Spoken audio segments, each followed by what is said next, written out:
All right, let's get right into it. Today in this explainer, we're taking a close look at a highly charged critique of the Australian federal budget, specifically coming from the Two Worlds Collide podcast.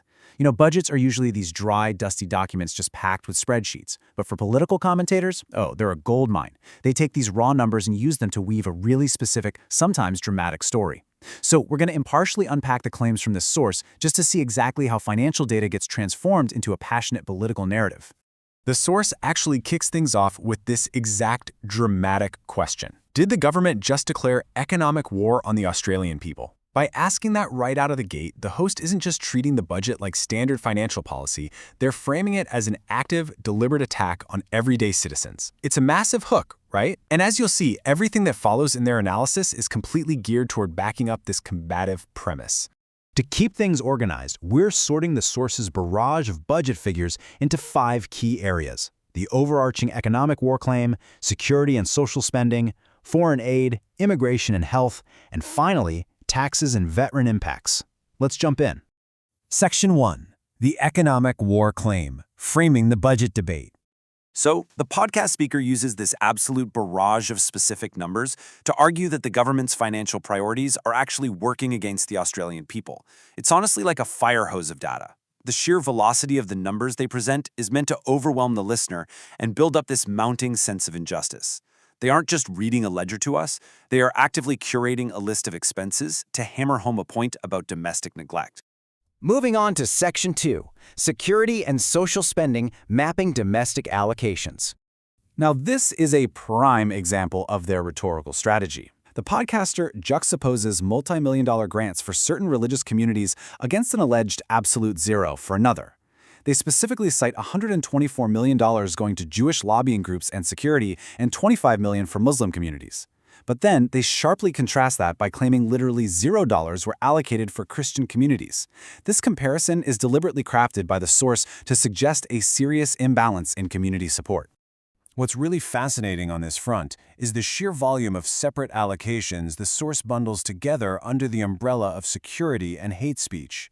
The commentator just rattles them off: $200 million, $46 million, $41 million, all targeted at combating anti-Semitism, alongside $32 million for social cohesion and $68 million for investigating hate speech. By stacking all these numbers back to back, the speaker is trying to paint a picture of a government that's hyper-focused on policing language rather than addressing broader citizen needs. The commentary also flags these massive social spending figures, really questioning the underlying priorities. For instance, they note $300 million to end gender-based violence and $24 million to recycle solar panels. But where the host really interjects is a $112 million allocation for gambling addicts.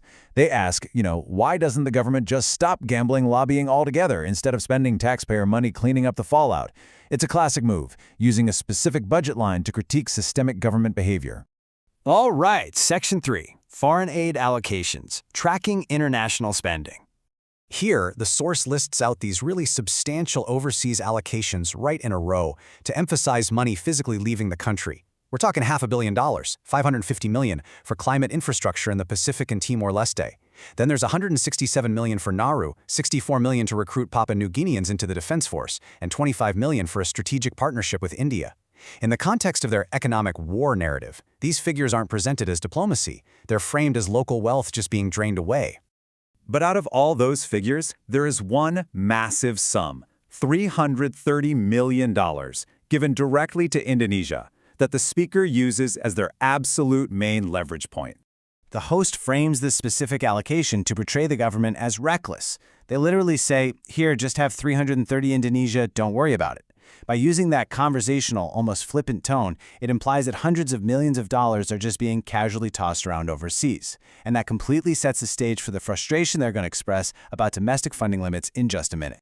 Which brings us to Section 4, Immigration and Health Funding, the Demographic Debate. In this part, the podcast groups together various health and compliance figures to question the economic footprint of recent migrants. They point out $450 million for RSV vaccines, $27 million to make migrant workers follow the law, and $10 million for migrant women's health literacy. But the single figure that triggers their most intense reaction? That would be the $68 million earmarked for HIV treatment for immigrants who aren't even eligible for Medicare. And that leads to this provocative question, which the speaker actually repeats multiple times. Who are we importing?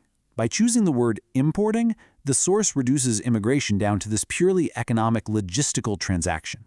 They're actively questioning the logic of bringing in individuals who immediately require multi-million-dollar medical support from the taxpayer. This specific quote perfectly captures the speaker's core anxiety. So we're not bringing in doctors and engineers? Honestly, who are we bringing in? The podcaster is leveraging these health-related budget lines to cast serious doubt on current immigration policies. Their argument is essentially that the country is taking on massive financial liabilities instead of attracting highly skilled professionals. Finally, Section 5, Taxes and Veteran Impacts, the Citizen Contrast. This is where the podcast sets up its ultimate punchline. They list these defense investigations and explicitly frame them as adversarial actions against the military community.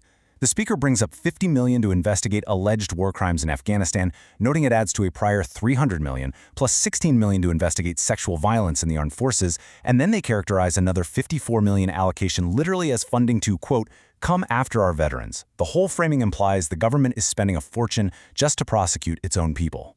Then the speaker emphasizes this very specific dollar amount.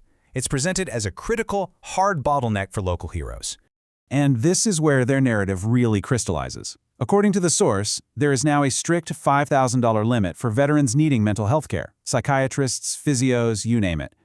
After rattling off hundreds of millions given to foreign nations and immigrant health programs, pointing out a hard $5,000 cap for veterans is a stark contrast. It serves as the emotional climax of their argument. They're portraying a government with boundless resources for external matters, but one that strictly rations care for those who actually serve the country.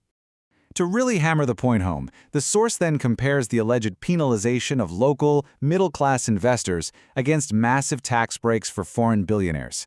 The podcast claims everyday citizens are losing incentives like the 50% capital gains tax reduction, while foreign billionaire corporations investing in Australia are being handed a completely tax-free status on their capital gains.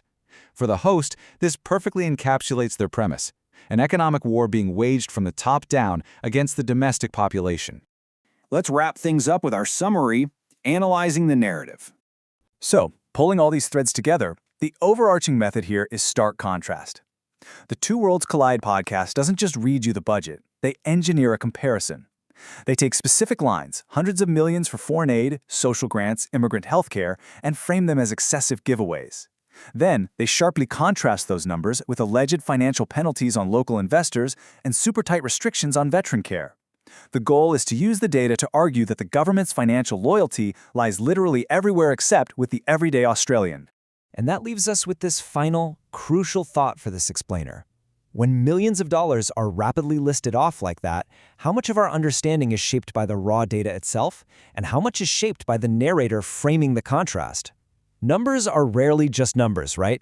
In the hands of a skilled commentator, they become the building blocks of an incredibly powerful political narrative. So the next time you hear budget figures being cited, ask yourself, what story are these numbers being used to tell?